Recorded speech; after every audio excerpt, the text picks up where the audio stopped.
volunteers that we had out here. We had a lot of you guys out here helping out. The three major ones that I really want to point out are Jamie, who organized our crafts and has something the kids can do every day, an activity that connects to our stories, and join that. And Tammy actually took and completely rewrote all the Bible story script to make it work for the puppets. So she could have a puppet show and then interact with that way. So on the Bible side, I said, these things, I just kind of went, here you go, check with me if you need anything, and it's all you. And so Tammy did a great job in rewriting all that stuff, put all kinds of time and effort into it. So she did a great job there. And also,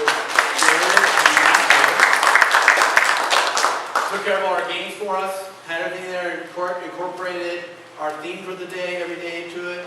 Poor Rashad didn't helping him, but he actually ran it last day for me. But so we had a lot of help. Otherwise, we had tons of people helping the group leaders. I think we had almost 2 adults for a group, walking around minimum, and then more than that. So it was a great time, I think, for the kids. They all seemed to enjoy it. I hope the adults enjoyed it as well. But really, we're here about the kids. We had a bunch of kids that I hadn't met before come through. So we had a lot of new kids come through, and some seemed to like it. I was hoping to see a few. One of them we actually saw walking out there, and I thought they may come in. But I think it was a great time of ministry, and let the kids know about that. We are going to have, we did K-Quest, was our theme, Following Jesus, Light of the World. The kids sang songs. We did multiple songs every day. Some of the kids come up, those who want to, with Heather and Melanie, and they're going to do some of the songs from our VBS story. So I encourage you to stand up with them and also mimic them. They have motions for all their songs. So feel free to join in and move around and have your assignment. Girls, you can on stage if you want. Stay in the middle.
the darkness, follow his lead and light it up.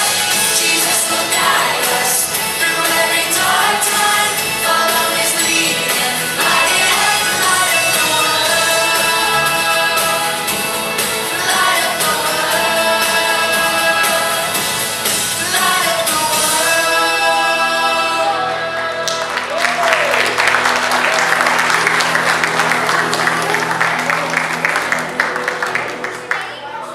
Hey friends, did you like that video?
world.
throughout the week.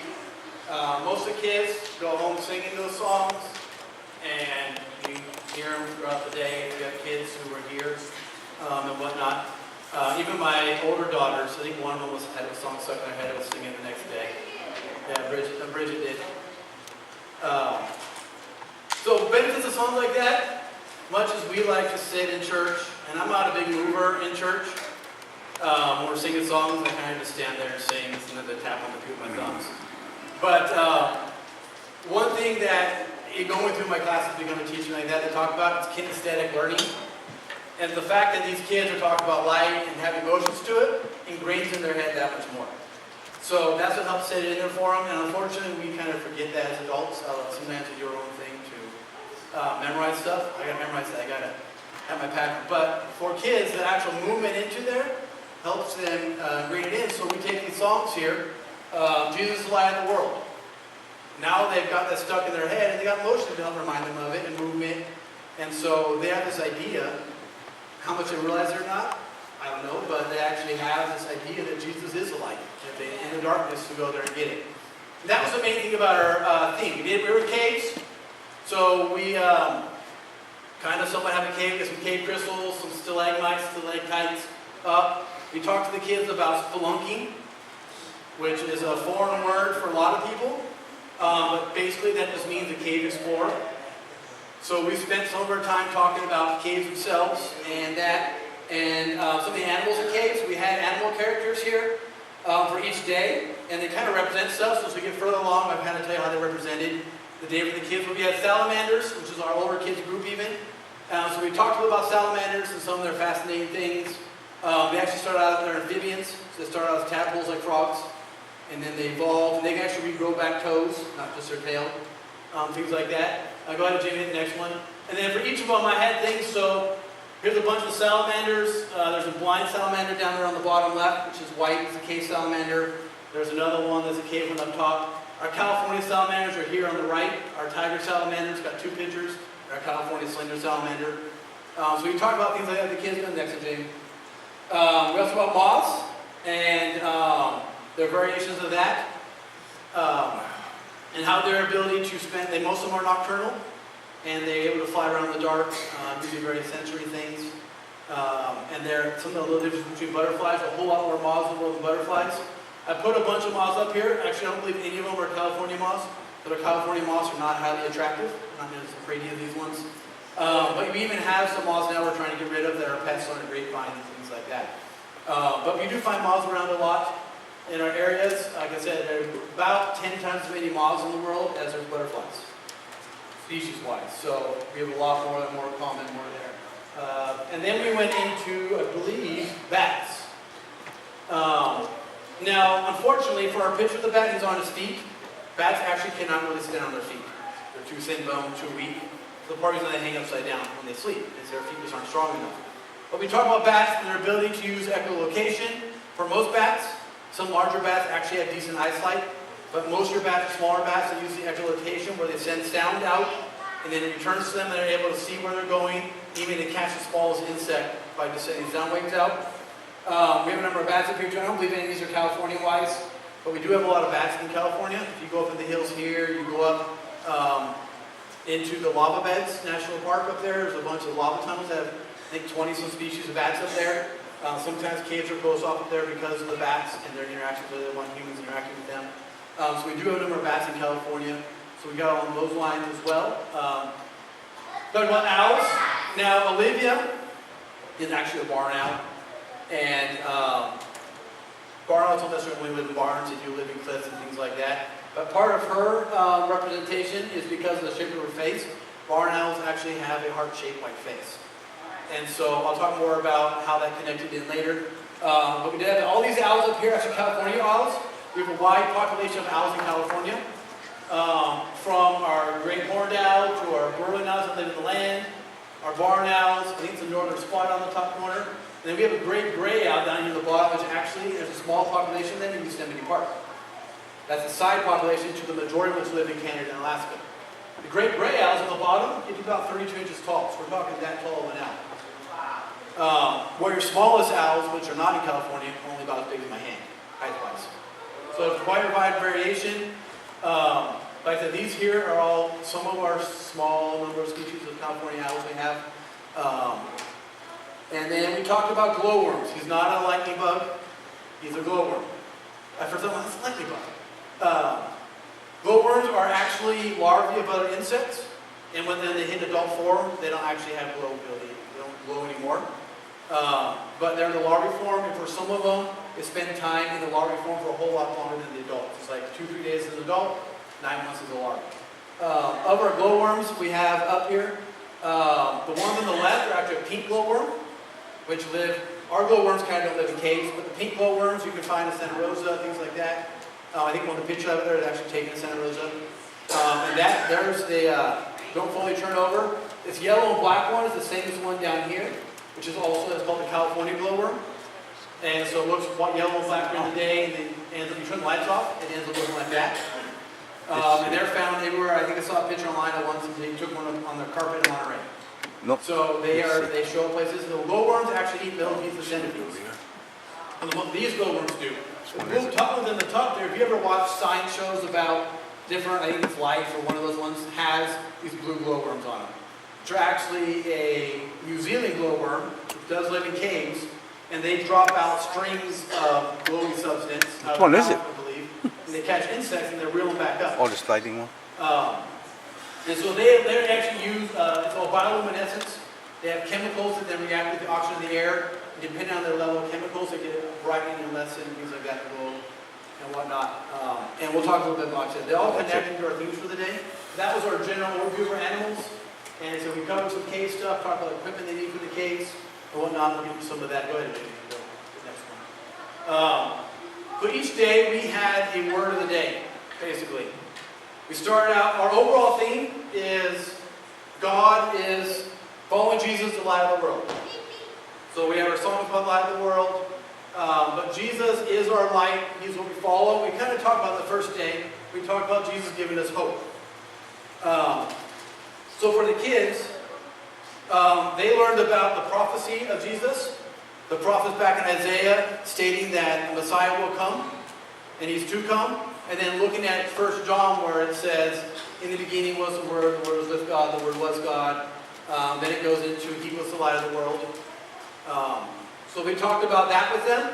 And also talked about the idea of there was a hope there. The Israelites had a hope for something better to come to them. And in Jesus coming, he fulfilled that hope. So with our salamander, he ties in because, what was his next button? They talked about him having the hope of going from a tadpole to growing his legs and becoming a salamander. He had hope of a transformation into something new. So the kids got to learn about having this hope for transformation into changing from what they are or what they want to suspecting something greater to be out there for them and something to be there. For me, I had trouble using the word hope in regards to Jesus Christianity because I so much want to tie it to faith. Partly because you look at Hebrews 11, faith is what being certain of what we hope for. Sure of what we hope for, certain what we do not see, is what everybody says. So to me, the hope is something my kids have and that I had in the earlier stage of my Christianity where I'm learning about it, I kind of said, I hope this will happen. I hope that God will be with me. I hope that when I pray, God will answer. But as we move forward and we develop our faith and our relationship with Jesus, begin to the fact that we can say, I know Jesus will answer. I know Jesus will direct me where I need to go. I know Jesus will do this. So our hope becomes not just a hope, but it becomes, because of our faith we develop, it becomes a certainty of what we have. So we no longer, because to me hope's kind of, maybe wishy-washy, it might happen. Like, I hope next week my kids will have a good time when we go camping. But it's just a hope. It may or may not happen. They may do something and not like it. I don't know. But if I say my kids will have a good time, then I'm putting faith into that. So the kids themselves, I want them to start with hope. I hope in God. I hope that's there. We want that to translate into faith. And for you guys, the same thing. As adults, we want to move from not just, I hope in this in God. It's, I know this in God. When I pray, I know God will answer, not I hope God will answer. So I encourage you as we move forward and look at this to look at this in the idea that our hope will grow into a faith that we want to move into the future with and to follow Jesus with. And then our second day is courage. The kids looked at Peter walking on water with Jesus. There's a big storm. There's a storm that day, is there? Yeah, there was a storm. Not the big storm where Jesus is asleep and they all freak out and they gotta wake Jesus up. But kind of rough out there. They're crossing the water on the boat, and it's nighttime, I believe. And Jesus comes walking out to the boat, and the disciples get freaked out because they are fishermen. They've been on the water a whole lot, and nobody's come walking out across the lake to their boat in their lifetime. Now, I've personally been on boats a few times. I used to when I was in high school go on houseboats, and we never could walk on water. I had a friend who would barefoot ski, and her license plate said water walker. I think that's as close as she could come, but you gotta be going pretty fast. I tried it once, it's difficult, but you gotta be going really fast or you're sinking, even trying behind the boat. But they see Jesus walking on water, and they're all freaking out, but Peter goes, hey, that's Jesus. So he gets out of the boat and starts walking on the water too. And then he takes his eyes off Jesus, and he starts to sink. Jesus reaches out, pulls him up, and says, hey, you got to pay attention to me. Don't get lost. So the kids that day, they made little bottles with water. They could shake it up and get all the water mixed up, and then just separate back out. And they could see that it broke through. We also learned that in the sense of Peter, that with Jesus, if we keep our eyes on Jesus and focus there, we can step out in courage. And as long as we are focused on Jesus still, we can be successful and we won't sink into the waters. So as long as we focus our eyes on Jesus, so not only do we hope in Jesus, we stay focused on Jesus, then we can step out courageously and do what God asks us to do. We don't have to be afraid of sinking in the water. We don't have to be now. And to us, we understand water as a metaphor. I don't know that they always get it that well, so I got to try to be more detailed for them. But the water is kind of a metaphor for us now. It was a reality and practicalness then. But me and Rashad were talking, and we've tried to go run across the pool. You get like 2 steps. Yeah. So the reality of walking on it is really tough. But the fact that we understand that there is a lot of things around us that want to draw us under and pull us down and just completely submerge us into all this stress and worry and who knows what's going on. Our lives can be crazy. I got off work, and I think my work life got busier this summer than it was when I was working.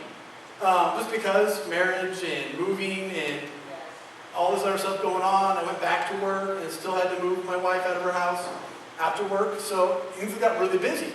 So it's really hard to not get sunk down. But when we get to keep our eyes on Jesus and look up, we're able to stay afloat. And He will keep us up. And if we do get that, He's willing to reach out and pull us back up and get us there. So we need to keep our eyes on Jesus and move forward. Then we moved into direction. And we have our courage. The moth's not afraid of the dark. He flies around in the dark. So we don't have to worry about being in the dark cave and things like that. For our direction, they learned about, Sermon on the Mount.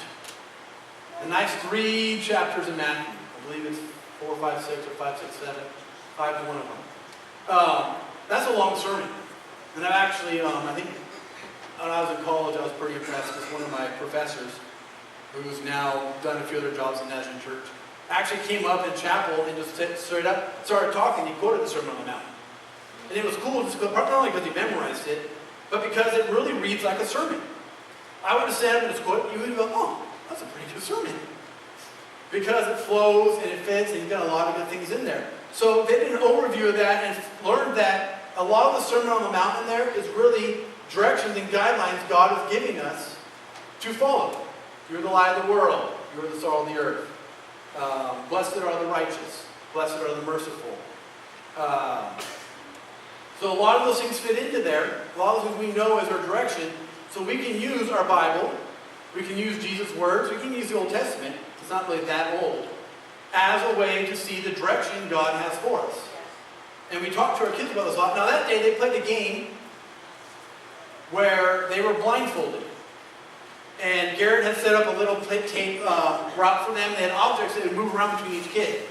And they had to listen to either one of their partners. I know one of my groups had Andres, and he would direct them the way through.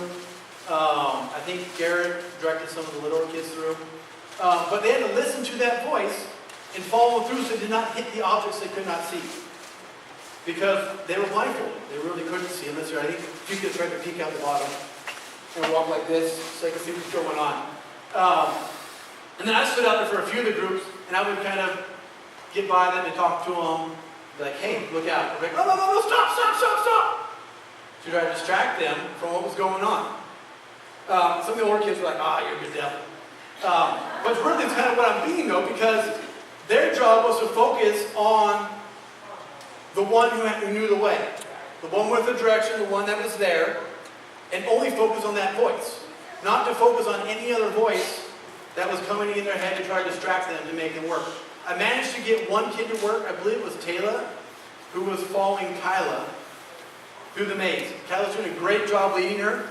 But I said, oh no, Taylor, look out, and she froze. And then she kind of relaxed a bit, and we kind of, Taylor, no, listen to Kyla. And then she followed her again. But she hesitated for that moment there going, oh shoot, this other voice that sounds authoritative, and she knows to listen to me as her leader, has told me to stop and look out. So the kids got to see and learn that we need to focus on God and follow His direction. If we're not, if we focus on Jesus who stay afloat, we also got to be following Him. We can't just stare at Him and stand there on the water, or stay in the boat and go, hey look, like the rest of us will stay in the boat and we're like, hey Jesus, we're going to watch you from here. We're good. Peter actually got out of the boat, took the courage, but he had to stay focused and he actually walked toward Jesus. So unless we follow God's leading and go in God's direction, we really never get anywhere. So we got to stay focused. Don't let those distractions bother us. I tell you, as adults, we get lots of distractions. I tell my teenagers, anytime some of my kids, I think even Isaac's and others are told, that I like working with the kids because they believe things. They get things. And the teenagers kind of somewhat do. But I always tell them that I'm almost too smart sometimes to understand the full gospel.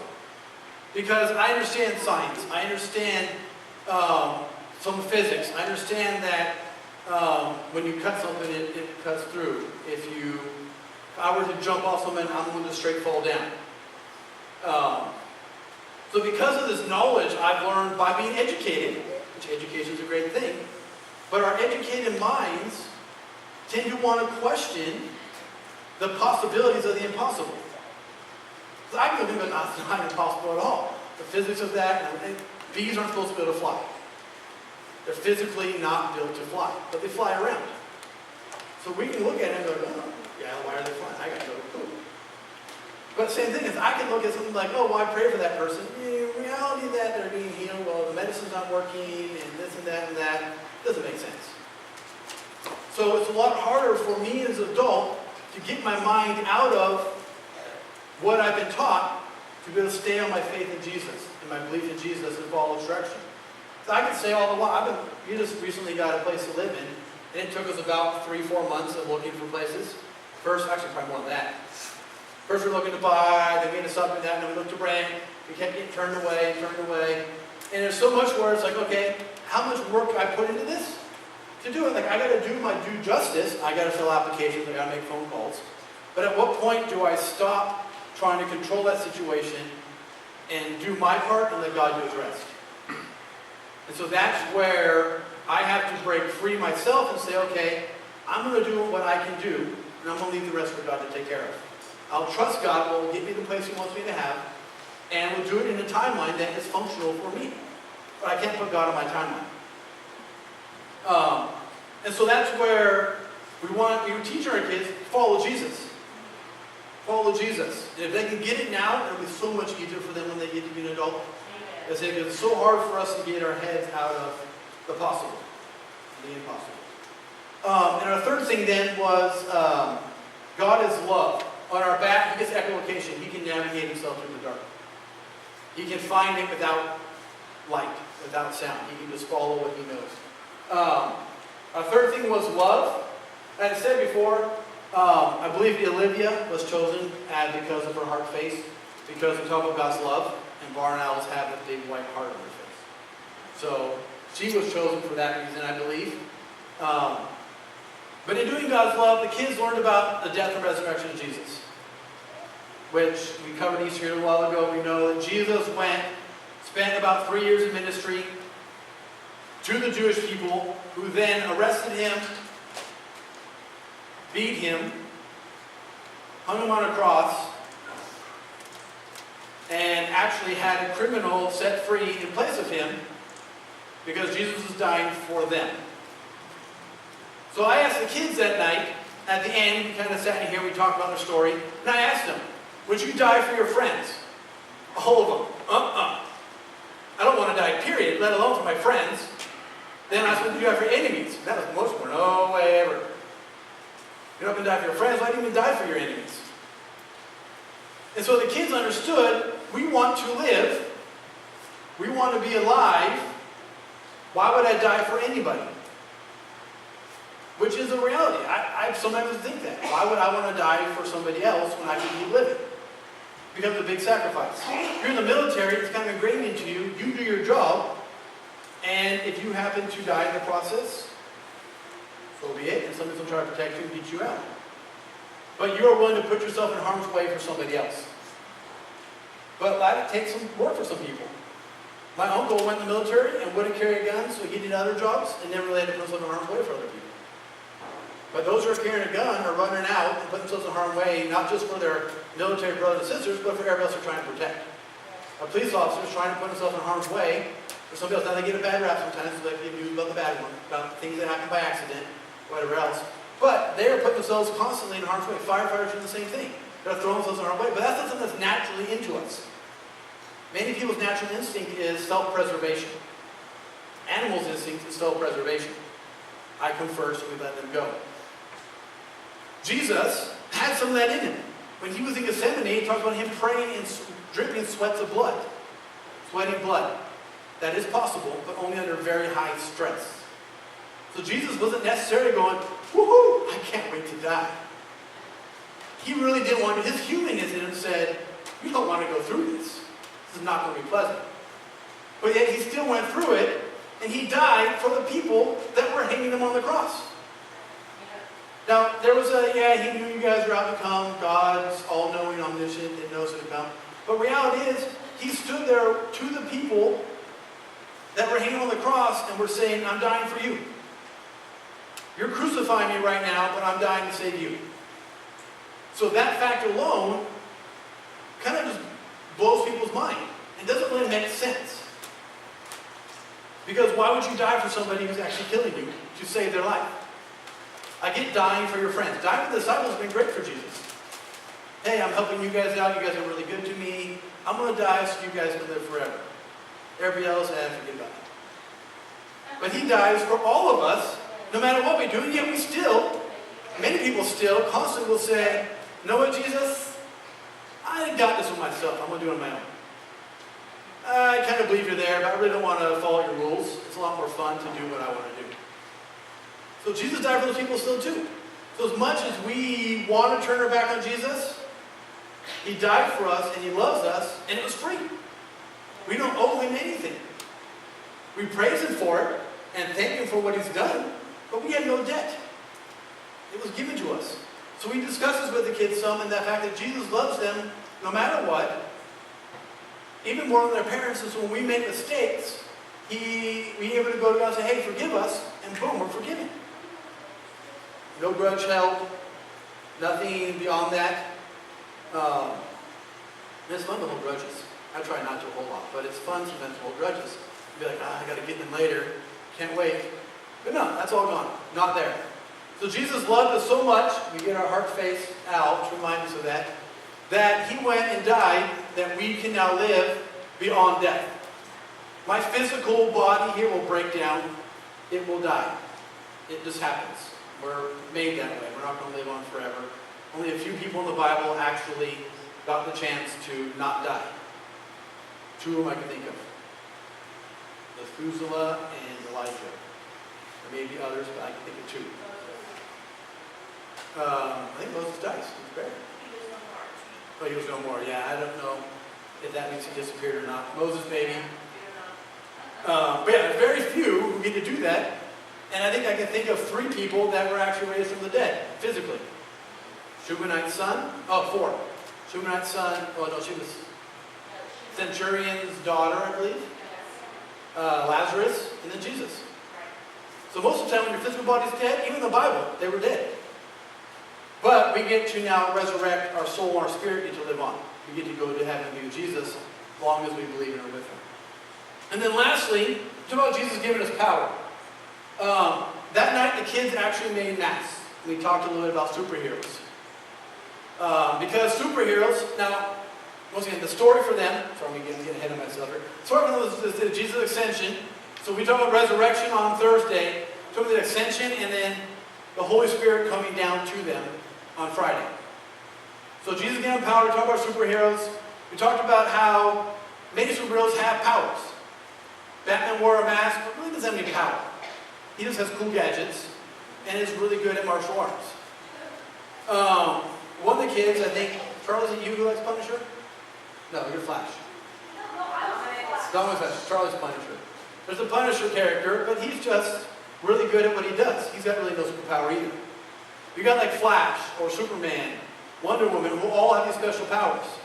But most of them have a way to die. There's something that they cannot do. The Flash is really fast. That's about it. Superman can do so much, but kryptonite will weaken him and could kill him. Batman's pretty much human. If you got through his armor, he's still flesh and blood. So most of our characters have great power, but they really aren't there. So we can talk to the kids about the fact that God has great power, but really no weakness.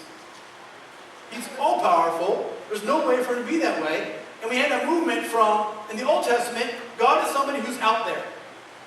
We got to go to the priest to have the priest talk to God on our behalf. We don't get to interact with God. We got a big curtain in the temples. We would have had a big curtain come across here. And once a year, somebody went behind the curtain to talk to God. And if they were lucky, because they didn't sin, they wouldn't die. They got in God's presence. If not, they would drop dead when they got in there and then drag them out and then go to the next person. But for the most part, they were cool bells too, so you jingle around so they knew you were still alive. That was once a year, but otherwise, you still would come in and we'd have an altar up here, and you'd meet somebody at the back door and give them your sacrifice, and the priest would come up and talk to God for you. And he would come back and say, God has answered your prayer. God is telling you this. So we go from that in the Old Testament to the hope we're waiting for of Jesus, who comes and we have a human being now next to us, or with the disciples, that can have a physical human form of God. So then God went from being somebody out there to somebody next to us. Somebody with us. So we have God with us. And he moves around, spends, 33 years on earth. We talk about how we think his lifespan was. About 3 years of ministry. When he dies, that curtain's torn. We get full access to God. And then with the ascension, we move from God with us, now to God in us. So we talk to kids about the fact that as much as superheroes are cool, God is much more powerful. And when powerful God goes in us, we then are powerful as well. We then get Jesus, who did all these cool miracles, all these cool things, inside of us so we can do the same thing. So we become greater than any superhero we can think of. We're better than they are now, if we have Jesus in us. So we move into that where, using God's power, we can take it out and do things. We can pray, and God's power will allow what we're praying for, our hope and our faith there, will allow us to go ahead and make miracles happen. The nice thing is, our kids haven't learned yet that certain things are not physically or just possible in our human world, because we can't do it scientifically or medically. They still have that faith that Jesus says we need to have as Christians to come to him, so that we can pray faithfully. Recently we talked to kids about the fact of what faith was, and how it's great to have faith, but if we don't act upon our faith, it's kind of just a bunch of words. And that's where the power of God comes in. When we start to act upon our faith, we step out in courage, then God's power then flows through us and kind of emanates out to everybody else. It kind of just comes out and gets on people. Because we're different. We have a smile on our face for some reason. We seem to have some peace. We're willing to say hi to that person as we walk with our cashier. Hey, you have a good day. Or, hey, thanks to the person bagging stuff. There's something a little different about us. Because we have God's power and that. So we had Ray up here who has a special power inside of him. He can bioilluminate. He becomes a light. The reality is, Jesus goes from, I am the light, I'm the way, the truth, and the life. John 1 talked about him being the light of the world. To Jesus saying, you are the light of the world. So with Jesus in us, we can say following Jesus is the light of the world. We are following Jesus, who's the light of the world, but now that Jesus is in us, we now glow like our glowworms. Because now we are the light of the world, so people can see that light and be drawn into Jesus as well. So, with that in conclusion, hopefully, you guys will be able to go out and, because of God's unfailing love for us, grace given to us, we can walk out these doors and spend our whole week faithfully and courageously living out what God asks us to do, following God's direction with God's full power in us to be successful in what God has planned out for us.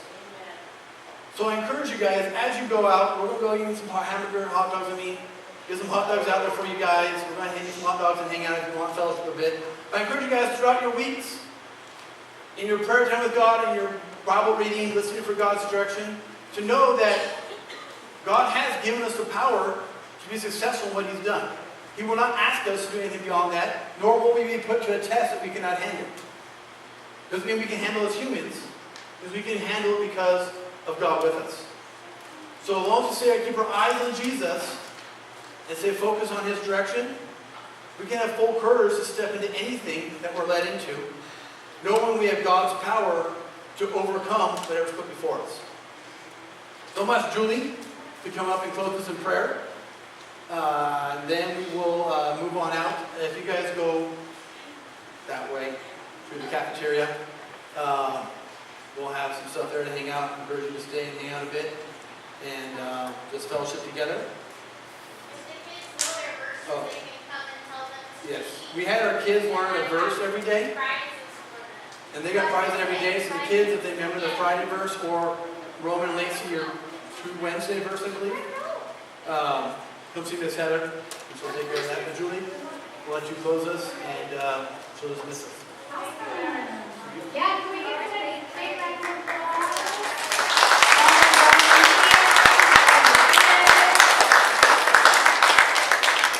And Aaron, I have a question for you because I wasn't here on Friday. Did the boys or the girls win the recycling contest? The boys, I'm gonna go bigger in your answer. Okay. So every day, we decided to have a competition with girls and boys to earn some money. We'll send the money off with Michael Peoples, who comes to preach with us, to take down to Haiti. So we had the kids bring cans of plastic water bottles, and each day we weighed them to see who the most, girls or boys. So on Monday, it was pretty negligent. There was nothing really there. Didn't weigh anything, so we didn't mess with it. Tuesday, the boys won. Wednesday, Thursday, the girls won. And then Friday, who won, Isaac? The boys won. Now, with that said, we only had about 5 boys most of the time at VBS. Because we had like 25 girls. So the boys were very much outnumbered. So like one day, it was like 30-some pounds to like 15 pounds on the girls to boys side. So overall, I think the girls we put it together. But the boys ended up winning the second day in doing that. So it ended up being 2 days each for them. They got rewarded for that. But we did, I'll be taking them in. And my guess is we probably got 80 to 100 pounds of just cans and plastic bottles alone. Recycle and turn the money sent down to Haiti, besides a little bit of glass in return as well. So the kids were able to have fun in that way, but also now are able to give back and send some money to help them build those church facilities in Haiti that they've been working on in January. Awesome. It was such a great idea to get the kids involved in a project, a mission project outside of just this church right here. And it was so fun. I was and all of a sudden you hear this huge explosion of screams as Aaron announced whether it was the boy team that won for the night or the girl team that won for the night. And then they would just bolt out of those sanctuary doors to get their popsicles. You would have thought they hit the lottery or something. It was so great, just the sound of those kids being so excited. And then just the fellowship afterwards as they ate their ice creams outside and ran around and visited and played and just enjoyed being with each other. It was just a great idea.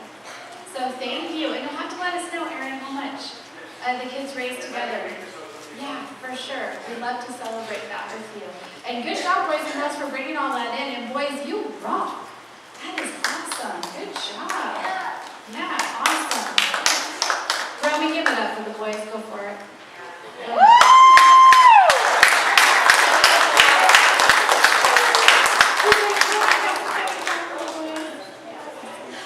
All right, so as Aaron mentioned, we are closing up our VBS this afternoon by offering lunch over in the kitchen area. And so we will have hot dogs and just a time for you guys. The kids can hang out and play and enjoy each other's company one last time together. Don't forget to tell Heather or Aaron your Bible verses so you can get your candy.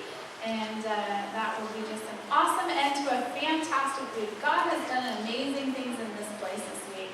Not only just today, but also this week. So let's close in prayer, and we'll head over there for some food and some fellowship. Father, we thank you for this day. Lord, God, I am just in awe of how amazing you are, Lord, how you work. Father, how you orchestrate things together to bring you your name glory, Father. How you change the hearts and minds of those who encounter you. And I thank you so much, Lord, that you have made yourself real to these kids every night as they've gathered here. And they've learned about the truth of who you are, Father, that you give them courage, Lord, that you equip them, Lord, to do good works in this world, and that you are the light of the world, and they have the power of the Holy Spirit in them, Lord. Your word promises that you said to us, God, that I'm going to go. I need to go. Because when I go, I'm going to give you something that is far more powerful than if I stay. And that is the Spirit of the living God. And I thank you so much, Lord, that you've made that truth real to these kids this week. That they've experienced your word, that they've enjoyed games, Lord, and crafts and fellowship with their leaders and with each other, and that you have knit them together into the family of God. Lord, and it is you who unites us all as one. We thank you for that, Father. We thank you for the work that you've accomplished. And I pray, Father, that the truth of who you are and the verses that these kids have learned would be written in their heart and they would never, ever be forgotten. God, I pray that you would bring these verses to these children's minds in times of needs, when they're worried, if they're facing a decision, Lord, that you would remind them that you give them direction. And Lord, as they learn that night, you never let them get lost. You always point them in the right way. But it would be your words that are brought to their minds, Father, throughout their lives. I pray that any decisions they made about following you, about inviting you into their hearts, Lord, of talking to you more, reading your word more, that you would honor those decisions, God, and that you would put people in their lives that would help them to maintain those commitments to you, Father. I thank you so much for the volunteers that were here, Lord. I ask you to bless them as they get caught up maybe on some rest, Lord, after pouring out to these kids. We thank you that we have a place that we can gather and we can do this, Lord. And thank you so much, Lord, for allowing us to be able to train up these kids in your ways, Father. There is no greater gift, and we appreciate that, Lord. We love you, Father. We thank you so much for what you do for us every day. We praise your holy name. We pray these things in your name. Amen. You guys have a great week. Hope to